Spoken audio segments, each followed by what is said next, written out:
How's everybody doing today? Welcome to another episode of Amy Howard at Home's Finished Friday.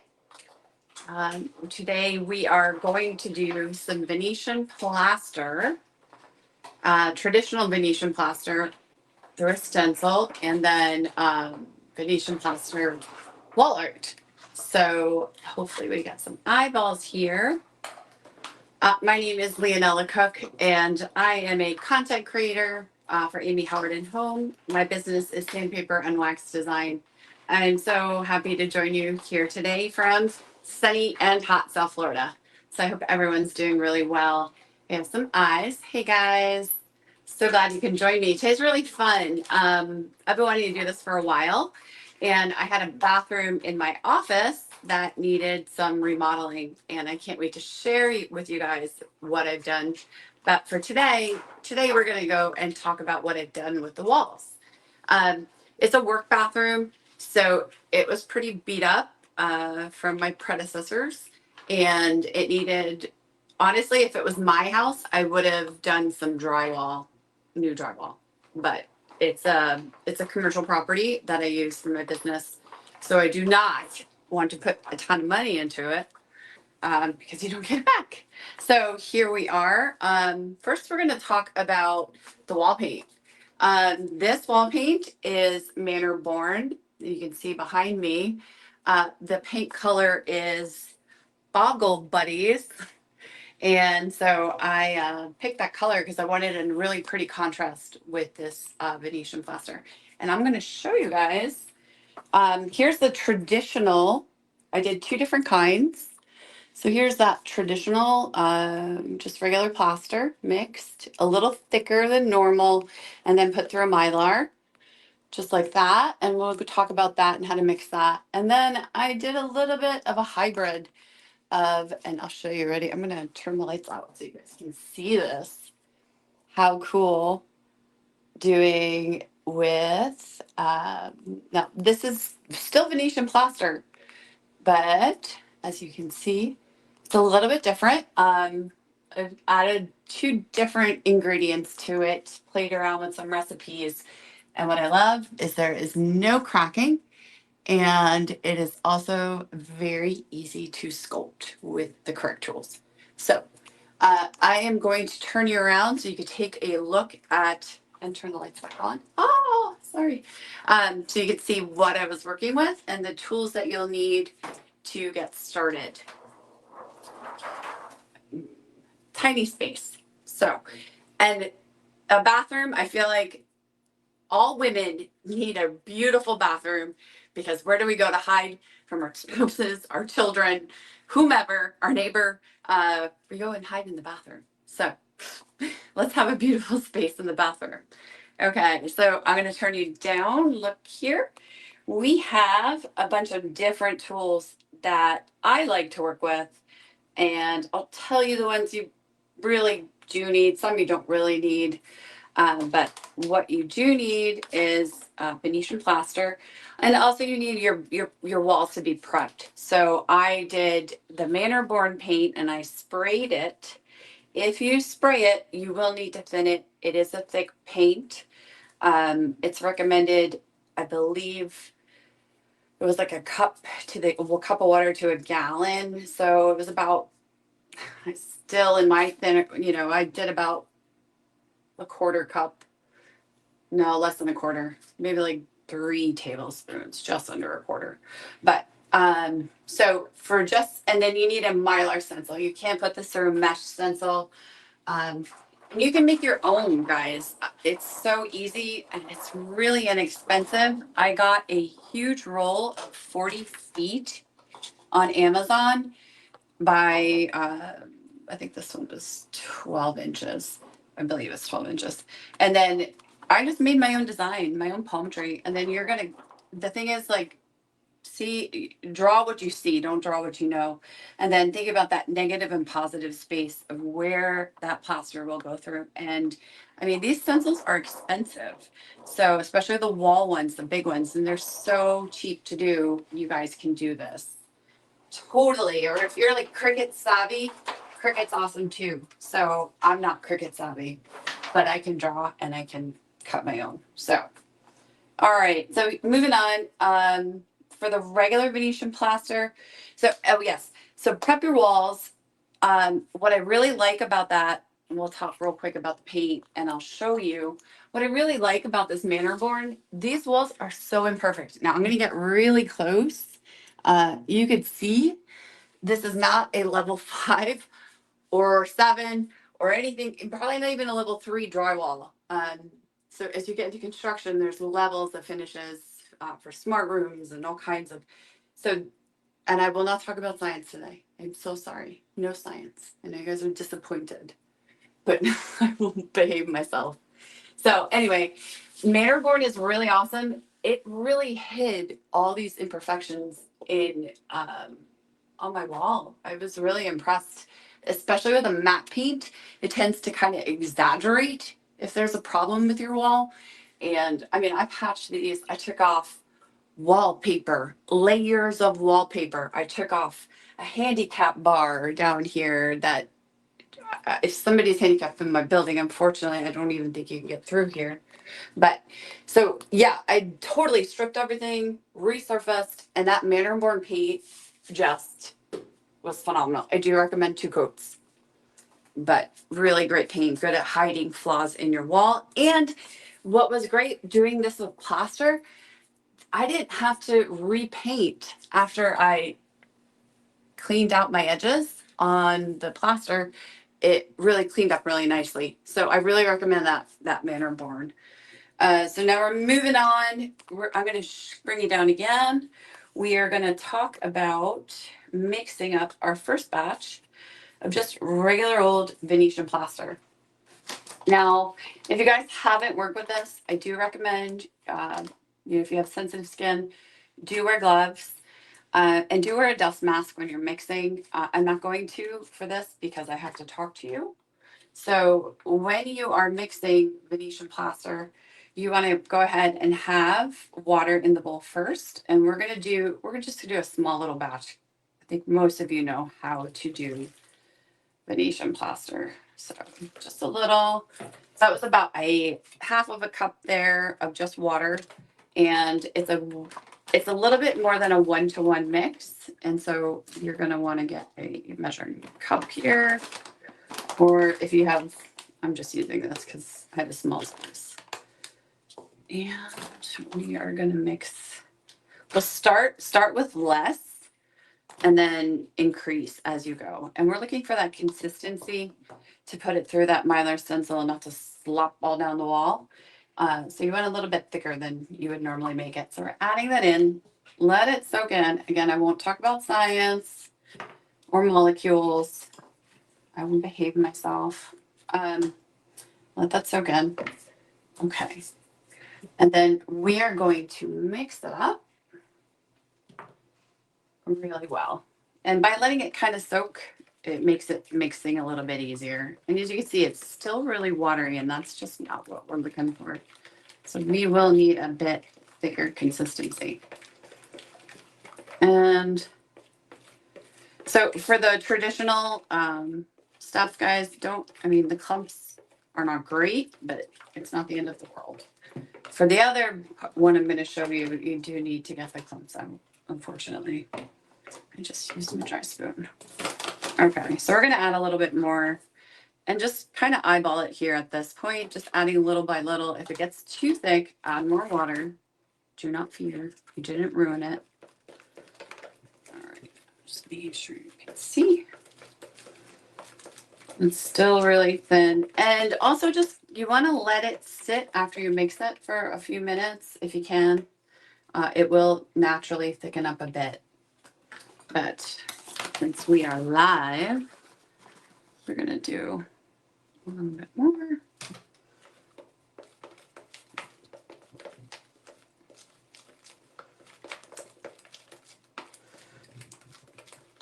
If you're impatient, you can use a mixer. If you don't like to do it by hand, that's fine too.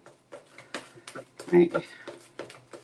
Just want to show you how to do it. And the thing is, This stuff, as long as you seal it, it will last. Unlike other plasters, like plaster of Paris, it will harden regardless. So Venetian plaster will keep its, um, as long as it's sealed up, it'll last for a while. All right, that's not bad. It's not as thick as I would like it, but it's good. And it'll thicken up as the air gets to it too. Okay, so just like that, see, could be a bit thicker. All right, so let's go to the wall. Sorry, I'm gonna make you sick. So when you do your stencil, again, I haven't finished cutting this particular one because I decided I wanted another tree. I always think 2 palm trees are really cool. And so I wanted a little one, like a cute little baby tree. And what I love that you design these yourselves, you can modify it as much as you'd like. And this is I was worried that it wasn't as thick as like the other commercial wall stencils. And this is it's actually a 4 mil, and I'm really happy with the thickness. It's plenty thick for what we're doing, so um, don't worry about it. This is super cool. And then you can just modify it however you want it to be. When you put it on the wall, and you don't want to, and oh, this is really cool about Matterborn. I used regular traditional masking tape, and it didn't even rip any of the paint off. How cool is that? Like normally, if I use like a bear or whatever, it will rip the top. It'll rip the coat off. So secure your drawing there. Decide where you want it. Again, you can also do these freehand if you can draw. These are cool too, but stencils are easy. We're gonna zoom in so we can get closer. And you're gonna use, you can use a trowel, you can use a small trowel, you can use a plastic trowel because we're not burnishing these images. You can, but I'm not going to because I want to, eventually I want to build these up, which you can. So you're going to load your, onto your trowel and you're just going to go across, really easy. It's so simple. It's not even funny. Okay, I'm just doing the top of the palm here so you can see it, and I'm just gonna pull it off, and it's just that quick. Super easy. Don't go back and forth. You wanna go, keep it in one direction because you don't want it to get under, but it's still super easy to clean up. And then we're just gonna pull it off so you can see how quick, super simple. And if you wanted, you could build that up. So that is that. Now we're going to move into, for my little more advanced students, because I know y'all are watching, we are going to move into some fun stuff.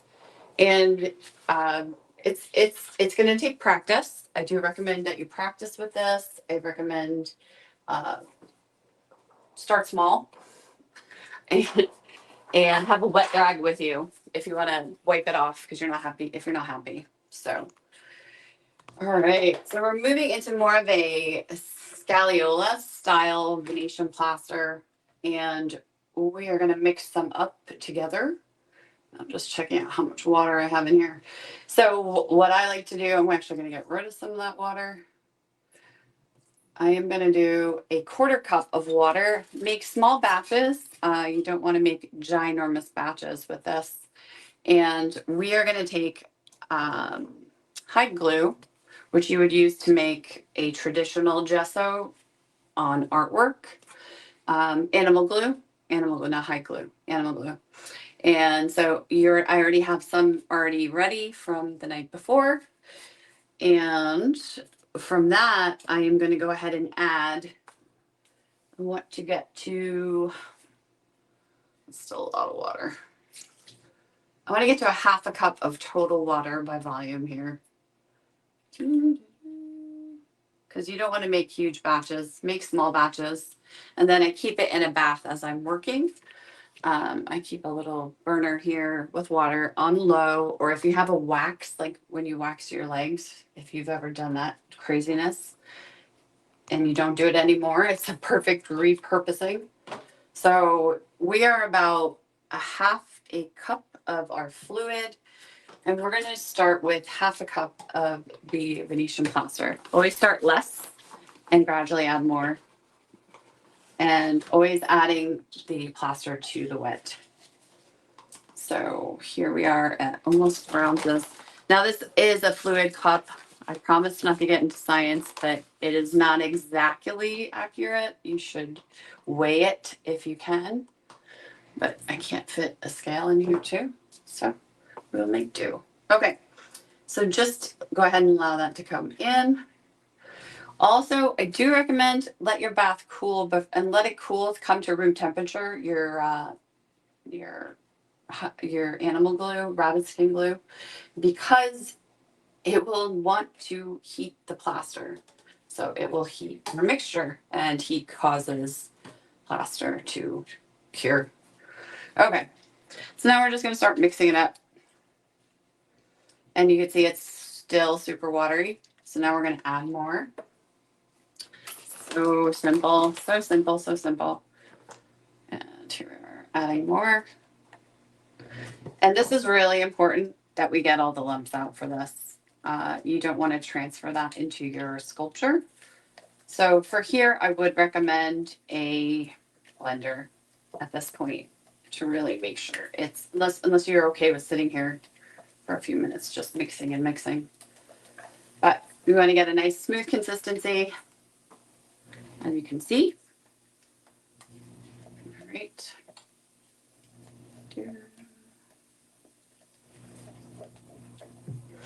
Now, when you make traditional scagliola, it is not done like this. It is done, you know, dry, and then you add it, and then you mix it like a clay. But this, we're doing a little bit hybrid. I think it's easier. I think it's for the wall, easier to use. It's less messy. So I call it a hybrid. I don't know. I came up with this recipe. A lot of other recipes call for Elmer's glue. I promised I wouldn't get into science, so that's whatever. Won't talk about it. So we just used the rabbit skin glue. All right, so we're getting to a really good consistency, less lumpy. Really keep mixing. And I think I actually want it still a little bit thicker. So go ahead and add a little bit more, little by little. If you go over and it gets too much, add a little water. And then try to go from there. If need be, add a little more. It's like making a cake, guys. Okay, now I am going to kind of add in something strange. And this is a joint compound. I don't like just the plaster, the Venetian plaster with the joint compound. It causes excessive cracking. And it takes away from the luminosity or luminousness of the Venetian plaster. So I feel like it kind of dumbs it down too much, but it does help with a little bit of that thickness to prevent running. So at this point, I'm going to show you again. There's my consistency. It's pretty thick. And you can even go a tiny bit thicker, but once you go a little bit thicker, we're going to start running into drying issues. So just watch your thickness. Now we're going to add in this is all natural joint compound, no VOC. So it's not your DAP or anything like that. This is a very environmentally friendly joint compound. You find it at Home Depot. So we're going to use we're going to start with one tablespoon there, maybe a little, yeah, it's 1 tablespoon. And just mixing it, really mixing it in. So the joint compound, again, it helps with maintaining some kind of structure because we're on a vertically challenged, or vertical surface. I didn't think about that. So really mixing. This is a good idea if you want a blender, hand mixer, but really just trying to get out as much of that lump as you can. You'll have super strong arms. Again, make this in batches. You know, as you make it as you go, because a little bit will go a really long way. It took me about a half a bag, maybe not even, to do the wall behind me, all of it. So little by little. Okay.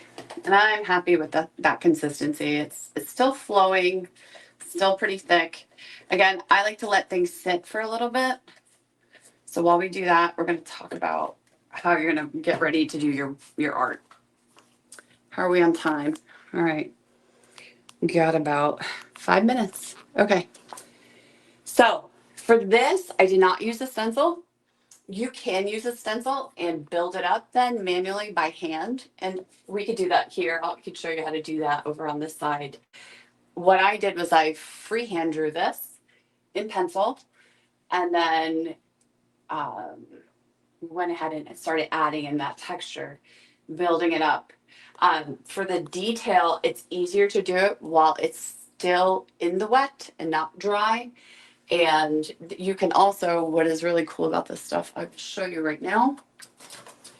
The tools, I have a lot of clay formation tools, and you can use all kinds of stuff. Be creative if you don't have a set. But the sets are pretty inexpensive. You can go on Amazon, you go to Michael's, they have all kinds of clay sets. So if you wanted, you can come back after it has dried and not do it in the wet, and you can bring down the surface and carve your drawing up a little bit more if you wanted. So like if I wanted to make a little bit more indentation, if I wanted to bring down any of that, you can sand it. You could use a carving tool. Here is a sharper edge and bringing it down just like you would do an actual plaster sculpture. And what I like by using that animal glue or the rabbit skin glue, there is no cracking. So make sure you watch your ratio because if you add too much glue, it could cause cracking. But just watch your ratio, and you can carve it. So now we're going to go ahead and we're going to freehand. I'm going to teach you how to do that. Also, I have added in 3D dimensional. You can use foam board and then tack it into your art. There is wire. You could use Amy's caproni wrap too in this. Here, I'll come down so you can see a leaf. Is a lot of dimension in this leaf. I even made it so it had a pocket, and you can add little tea lights. And so when you draw your picture, I want you to think about, especially if you want to add that dimensional and adding in some depth to it, when you draw, you are going to lose all the detail. What you're really looking to do is just create that basic shape of things. Where's my pencil? One sec. And you know what? I can even show you how to do it with a paintbrush. So paintbrushes are critical. Once you draw in your sketch with a pencil, you can actually start your base. If it's more detailed and your trowel is too wide or any of your tools are too wide, you can go ahead and start it using a paintbrush. If you had sketched in some grass, you can start building. Can you see that? Bring it down a little bit more. Where are we? I'm here. Wall.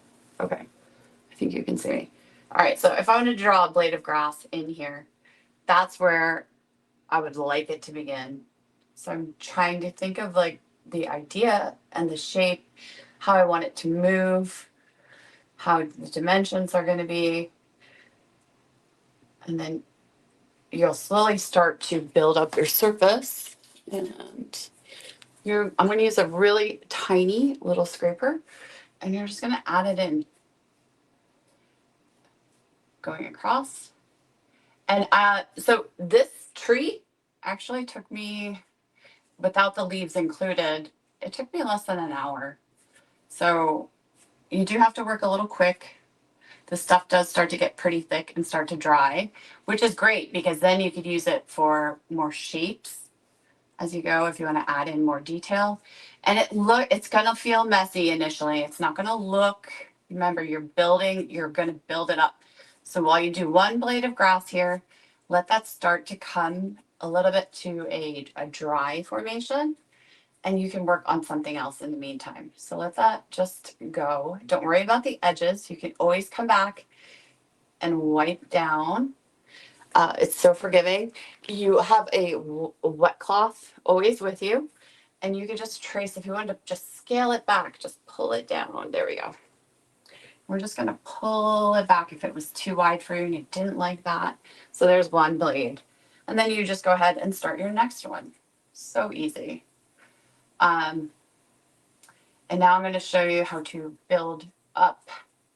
Say you did a stencil and you want to build it up, you want to give it some dimension. It's not hard. You got to practice. And the more you practice, the better you get. And look how translucent. So as you start to, what's nice is when you practice this, you can really take advantage of this being Venetian plaster because it's not like traditional plaster. It's marble dust, so you can burnish it. You could make these the grass leaves, kind of hone them to make a little bit of a shine to them, which would be really beautiful. I think it would be so pretty on this accent wall. And then, so as you go, as it starts to dry, you can start adding in texture. So now we're going to go over here and we're going to build up a surface now that's already done and it doesn't have much dimension to it.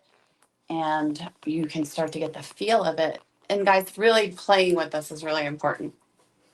So I'm going to come here to the trunk. Say we wanted to add some texture. And now this is where we start adding in some serious depth. Once you get that initial base, then you can start adding. Yeah.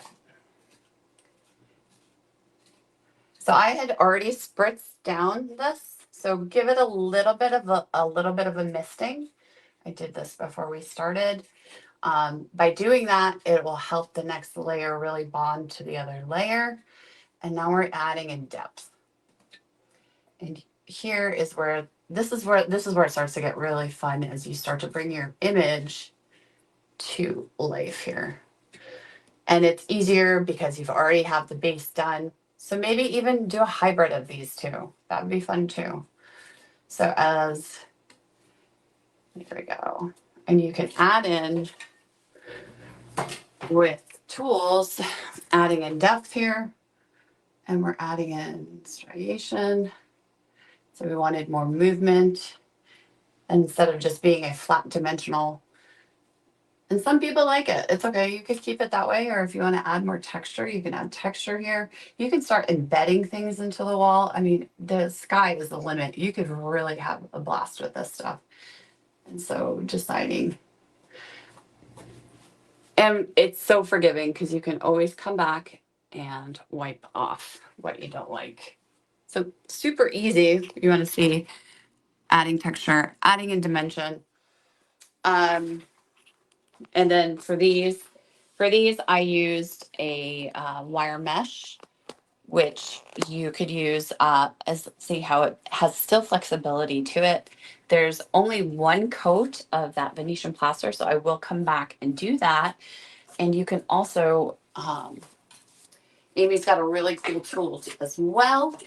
It is a soft trowel that is not in my deck, but it's she uses it for the mesh molds, and that's really awesome too. And that's a fun way to add. So just adding in texture to that leaf. And then I would wait till it gets a little bit firmer and then adding in. So guys, it's so simple. It's really your mixture. It's the type of mixture, and that's it. So if you guys have questions, please leave them in the comments. I enjoyed hanging out with you today, and have a fantastic weekend. Take care.